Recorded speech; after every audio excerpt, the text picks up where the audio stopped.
د جشن ازادۍ په موقع د پاکستان نورو سیمو په شان په پاراچنار کې هم ډول ډول پروګرامونه جوړ کړی شوي وو. د پاراچنار په ګورنر هاوس کې هم یوه دستوره وشوه چې پکې پاکستاني بیرغ اوچت کړی شو.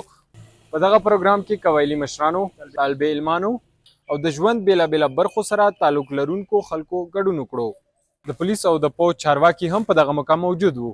ګورنر هاوس نه یو لاریون هم وکړی شو چې پکې خلکو پاکستاني بیرغونه لاسونو کې نیولي وو.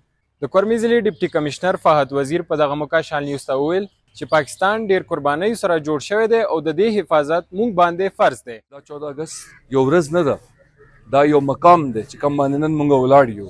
دا یو مهنت سله ده، دا زمونږ د خلکو، زمونږ د مشرانو، زمونږ د لیډرانو انتک مهنت سله ده.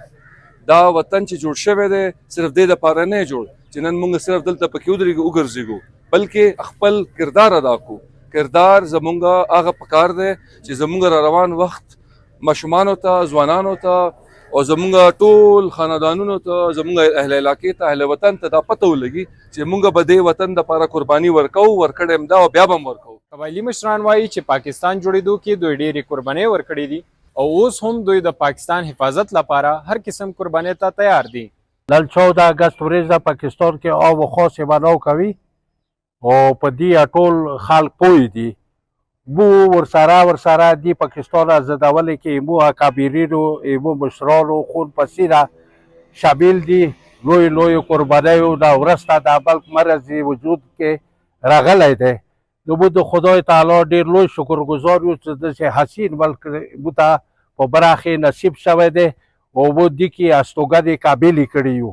خو ورسره مو حکام بالا دا عرض کوو چې مو ګوناګونو مسایلو شکار یو.